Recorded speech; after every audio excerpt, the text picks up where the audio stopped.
अगर आपको हमारी कहानियां पसंद आती हैं, तो हमारे उस चैनल को जरूर सब्सक्राइब करें। ये पुराने जमाने की बात है, जब लोग सादगी से जिंदगी गुजारा करते थे। सरजमीन अरब में एक रियासत थी, जहां एक आदिल बादशाह हुकूमत करता था। इस रियासत में जंगलात, पहाड़ और सरसब्ज वादियां थीं, जहां लोग मेहनत से अपनी रोजी कमाते थे। इस सरजमीन से कुछ फासले पर एक छोटा सा गाँव था, जहाँ अहमद नाम का एक नौजवान रहता था। अहमद गरीब था, मगर दिल का नेक और हौसलामंद इंसान था। इसके वालिदैन इस दुनिया से रुखसत हो चुके थे और वो अकेला ही अपनी जिंदगी गुजार रहा था। अहमद के पास ज्यादा सामान नहीं था, बस एक छोटा सा घर, कुछ बर्तन, थोड़े से कपड़े और एक पुराना घोड़ा था, जो उसका साथी बन चुका था। वो रोज जंगल से लकड़ियां जमा करता और शहर में बेचकर अपनी रोजी कमाता था। एक दिन अहमद ने सुना कि दूसरे मुल्क में तजारत के बहुत ज्यादा मौके हैं और वहाँ जाकर कोई भी अपनी किस्मत बदल सकता है। उसने सोचा, क्यों ना अपनी किस्मत आजमाई जाए और उस मुल्क का सफर किया जाए। अहमद ने अपना छोटा सा झोंपड़ी नुमा घर बेच दिया, कुछ जरूरी सामान खरीदा और सफर की तैयारी शुरू कर दी। गाँव के लोगों ने उसे समझाने की कोशिश की कि ये सफर खतरनाक है, मगर वो अपने इरादे पर कायम रहा और कहा कि वो अल्लाह पर भरोसा करता है। सफर शुरू करने से एक रात पहले अहमद ने ख्वाब में देखा कि एक नौरानी चेहरे वाला शख्स उससे कह रहा है, बेटा नेकी करना कभी मत भूलना, क्योंकि अल्लाह ताली कभी किसी की नेकी जाये नहीं करते। अहमद सुबह उठा तो ख्वाब याद आया और उसने इस बात को दिल में बसा लिया। अगली सुबह सूरज निकलते ही अहमद ने अपने घोड़े पर सामान लादा और सफर शुरू कर दिया। गाँव वालों को खुदा हाफिज कहता हुआ वो अपने रास्ते पर निकल पड़ा। लोगों ने उसे दुआएं दें और अलविदा कहा। गाँव छोड़ते वक्त अहमद का दिल बहुत उदास था। सफर का पहला दिन अहमद के लिए आसान रहा। वो सरसब्ज मैदानों से गुजरा, छोटी छोटी नदियां पार की और शाम होते होते एक छोटे कस्बे में पहुंच गया। रात का वक्त था तो अहमद ने वहां एक सराय में ठहरने का फैसला किया। सराय में रात को खाना खाते वक्त अहमद ने एक मुसाफिर को देखा जो भूखा बैठा हुआ था। पूछने पर मालूम हुआ कि उसके पास खाने के पैसे नहीं थे। अहमद ने फौरन अपने खाने में से आधा खाना इस मुसाफिर को दे दिया। मुसाफिर ने अहमद को दुआ दी और कहा,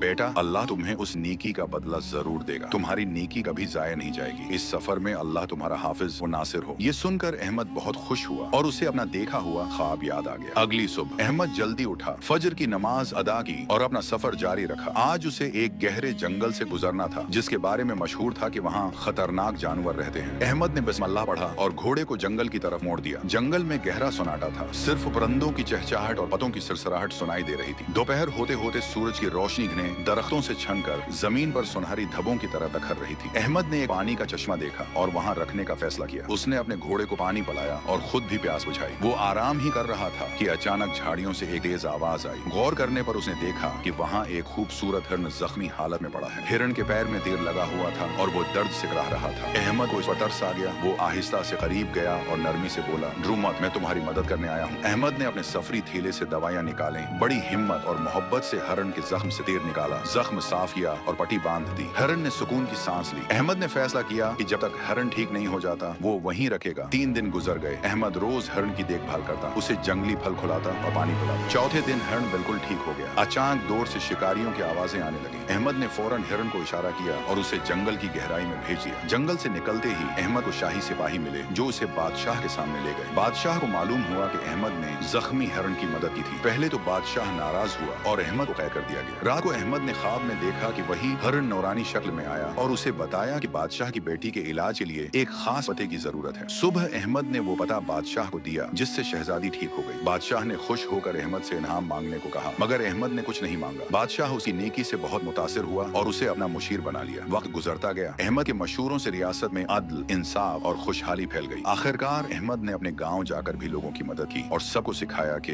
नेकी कभी जाया नहीं होती। उस कहानी से हमें यही सब मिलता है कि खुलूस नीयत से की गई मदद कभी रायगा नहीं जाती। अल्लाह ताली हर नेकी का बदला जरूर देता है, चाहे फौरन या कुछ वक्त बाद। आखिर में दोस्तों, आप सबका दिल से शुक्रिया कि आपने हमारे चैनल को इतना सपोर्ट दिया। अल्लाह आप सबको खुश रखे, सेहत अता फरमाए और आपकी जिंदगी में बरकत दे। जल्द मिलेंगे एक और खूबसूरत कहानी के साथ। तब तक के लिए अल्लाह हाफिज।